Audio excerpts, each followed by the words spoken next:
Hi, welcome to Devika Ilangovan channel. இன்னைக்கு நம்மளோட சேனல்ல என்ன வீடியோ பார்க்க போறோம் அப்படின்றதுக்கு முன்னாடி எல்லாருக்குமே ஹாப்பி சண்டே. சண்டே அன்னைக்கு இன்னைக்கு காலையிலே வந்து பாத்தீங்கன்னா குன்றத்தூர் முருகர் கோயிலுக்கெல்லாம் போயிட்டு வந்துட்டேன். ஒரு மாதிரி ரொம்ப மனசுக்கு நிம்மதியாகவும் ரொம்ப சந்தோஷமாவும் இருக்கு.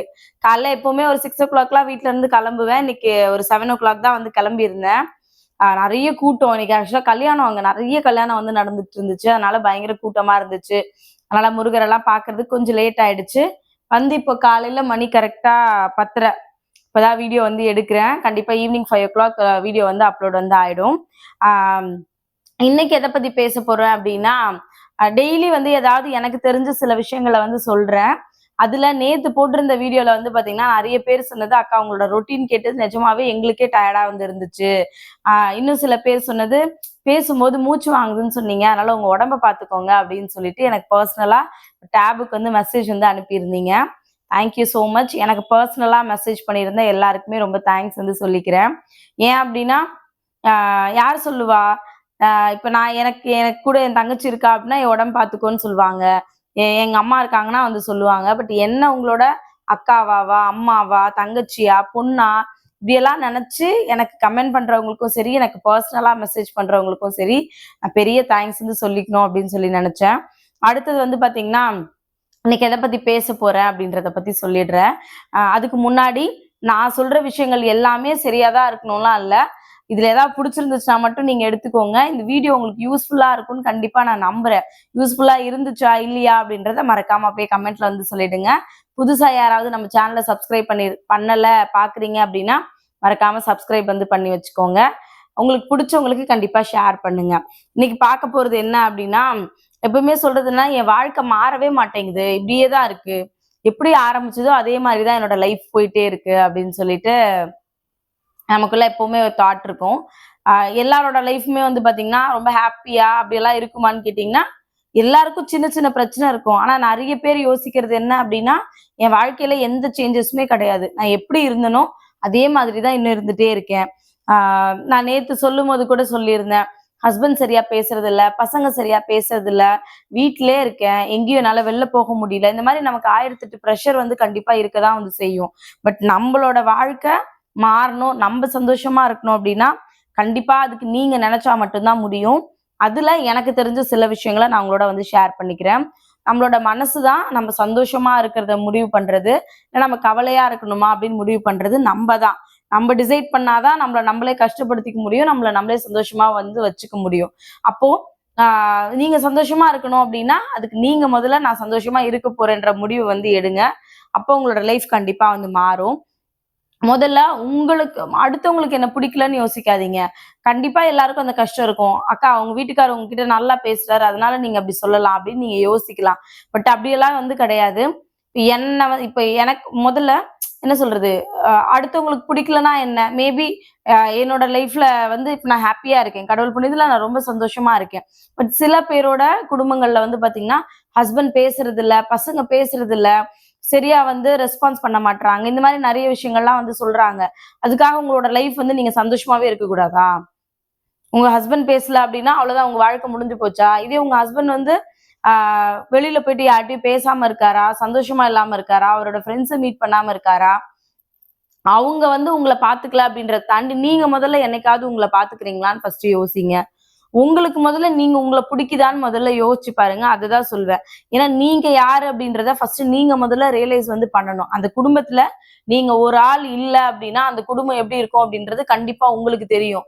உங்களுக்கு தெரியற மாதிரி உங்க ஹஸ்பண்டுக்கும் உங்க பசங்களுக்கும் கண்டிப்பா வந்து தெரியும். மேபி அதை உங்ககிட்ட காட்டிக்காம வேணும்னா இருப்பாங்க. முதல்ல உங்களை நீங்க வந்து எனக்கு என்ன பிடிக்கும் அப்படின்னு வந்து நம்புங்க. எனக்கு யாரையுமே என்ன வந்து யாருக்குமே பிடிக்க மாட்டேங்குது அப்படின்ற தாட்டை முதல்ல வெளியில தூக்கி போடுங்க. ஏன்னா நான் என் லைஃப்ல அப்படி ஃபீல் பண்ணியிருக்கேன். எனக்கு என்ன வந்து யாருக்குமே பிடிக்கல, என் லைஃப் வந்து ஏன் இப்படி இருக்கு, நான் ஏன் வாழ்றேன், ஏன் செத்துடலாம்ல அப்படின்னு நான் யோசிச்ச நாள்லாம் நிறைய இருக்கு. என் ஹஸ்பண்ட் என் லைஃப்ல வர்றதுக்கு முன்னாடி வரைக்கும் அந்த மாதிரி யோசிச்ச விஷயங்கள்லாம் நிறைய இருக்கு. எதுக்கு நான் வாழ்றேனே தெரியாம ஒரு வாழ்க்கை வாழ்ந்துட்டு இருக்கேன், ஏன் கடவுள் என்ன படைச்சான் இப்படின்னு எப்பவுமே இந்த மாதிரியான தாட் மட்டும்தான் என் மனசுக்குள்ள ஓடிக்கிட்டே இருக்கும். கொஞ்ச நாளுக்கு முன்னாடி தான் நான் இதெல்லாம் ரியலைஸ் பண்ண ஆரம்பிச்சேன். நான் நிம்மதியா இருக்கணும் அப்படின்னா முதல்ல நான் முடிவு பண்ணணும். யாருமே என் நிம்மதியை கெடுக்க முடியாது. நான் நினைச்சா மட்டும்தான் என் நிம்மதியை நானே வந்து கெடுத்துக்க முடியும். அதனால ஆஹ் இவங்களுக்கு என்ன பிடிக்கல, அவங்களுக்கு என்ன பிடிக்கலன்னு யோசிக்கிறத விட முதல்ல எனக்கு என்ன பிடிக்குதான்னு நான் ஃபர்ஸ்ட் பார்க்க ஆரம்பிச்சேன்.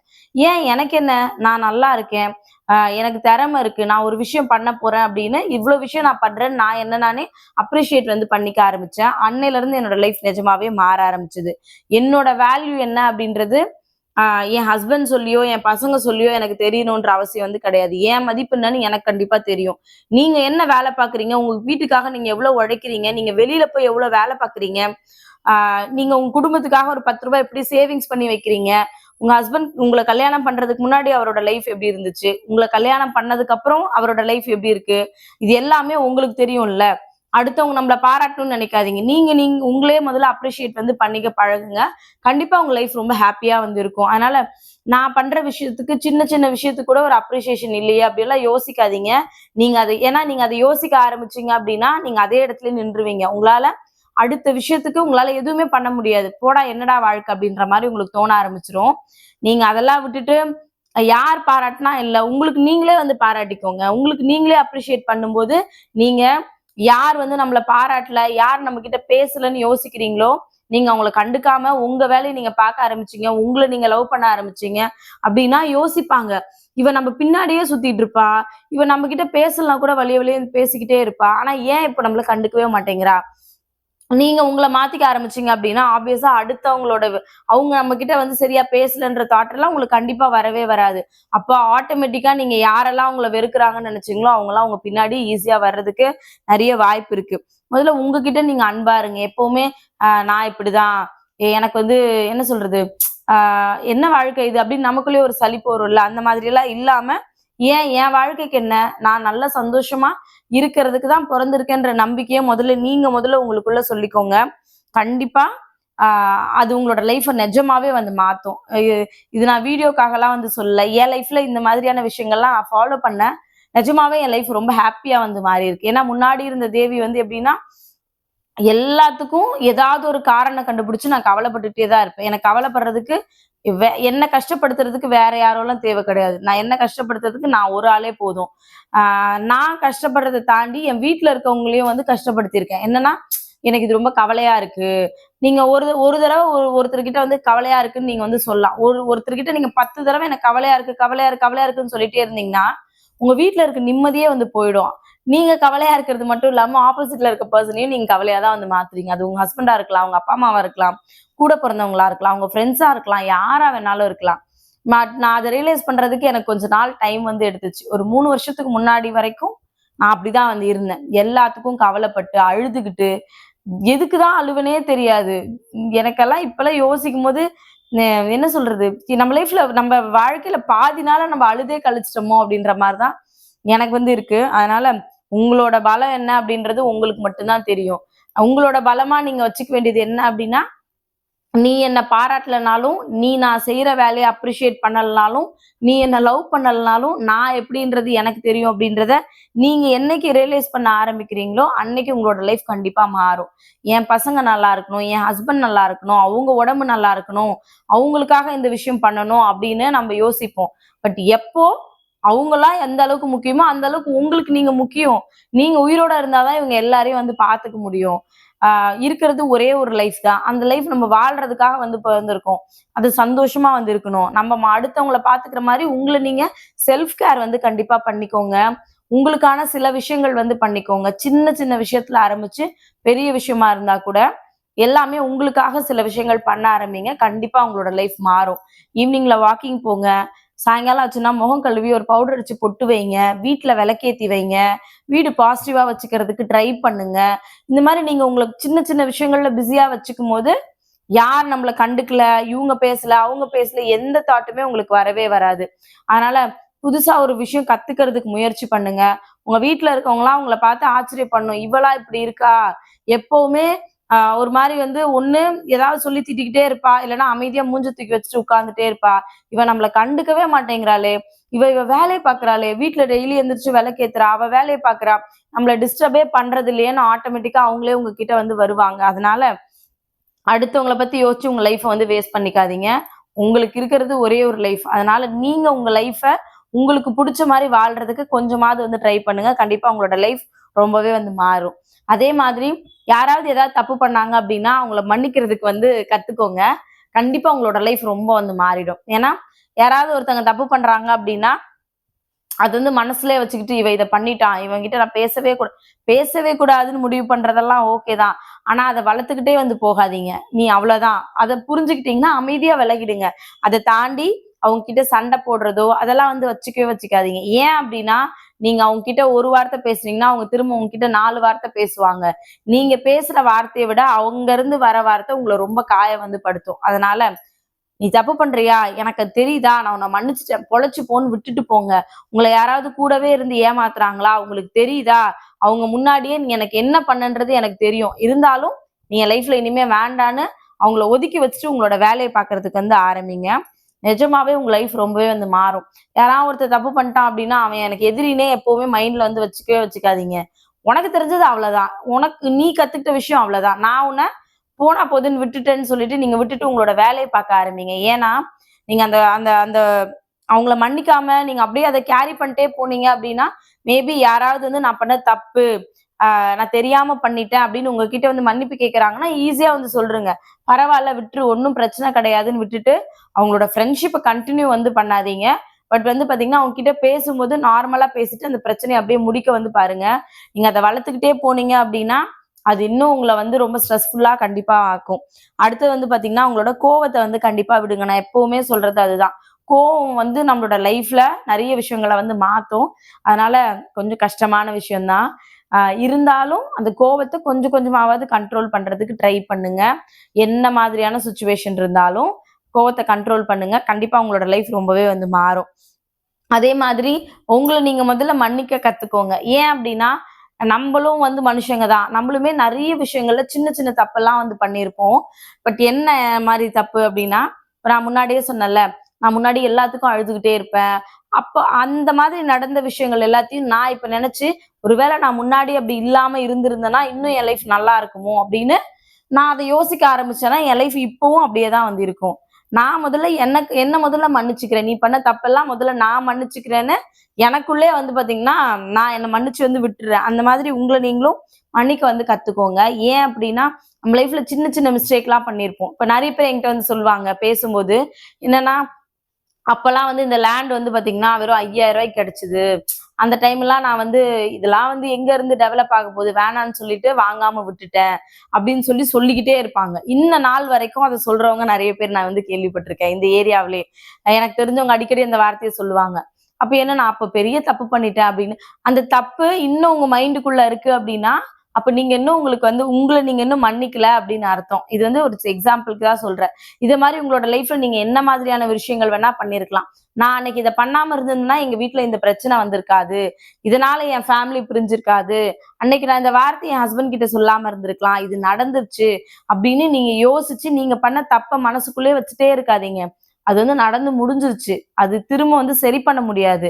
அத சரி பண்ணாத முடியாத விஷயத்த நீங்க யோசிச்சு, இப்ப இருக்க லைஃப்ப வந்து வேஸ்ட் பண்ணிக்காதீங்க. கண்டிப்பா உங்கள நீங்க வந்து செல்ஃபா மன்னிச்சுக்கோங்க. ஆமா நான் ஒரு தப்பு பண்ணேன். இப்ப நான் அத பண்றது கிடையாது. அப்படின்னு உங்கள நீங்க வந்து ஃபர்ஸ்ட் ரியலைஸ் வந்து பண்ணுங்க. கண்டிப்பா உங்களோட லைஃப்ல நெறைய சேஞ்சஸ் வந்து நடக்கும். ஏன்னா நீங்க என்னென்ன மாதிரி மிஸ்டேக் பண்ணீங்கன்றது உங்களுக்கு மட்டும் தான் வந்து தெரியும். மேபி வேற யார்கிட்டயும் நீங்க ஷேர் பண்ணாம கூட இருக்கலாம். ஆனா உங்க மனசாட்சிக்கு தெரியும். அது இந்த நாள் வரைக்கும் உங்களுக்கு உறுத்திக்கிட்டே இருக்கலாம். நீங்க எவ்வளவு பெரிய தப்பு வேணாலும் பண்ணிருங்க. பரவால்ல நான் தெரியாம பண்ணிட்டேன். நம்ம யாரையோ மன்னிக்கிறோம். நம்மள நம்ம மன்னிச்சுக்கிறதுனால நம்ம ஒண்ணும் கெட்டு போயிட மாட்டோம். நம்ம ஒண்ணும் தியாகியோ இல்லன்னா வந்து பாத்தீங்கன்னா, தெய்வமோலாம் கிடையாது. நான் நார்மல் மனுஷங்க. கண்டிப்பா தப்பு தான் வந்து செய்வோம். அப்ப நம்ம நம்மள மன்னிச்சுக்கிறதுல ஒண்ணும் தப்பு இல்லன்னு தான் சொல்லுவேன். உங்கள மன்னிக்கிற மாதிரி உங்க ஆப்போசிட்ல இருக்கவங்க யாராவது தப்பு பண்றாங்க அப்டின்னா, ஈஸியா வந்து சரி விடு நீ பண்ண தப்பா விட்டுட்டு விலகி போயிட்டே இருங்க.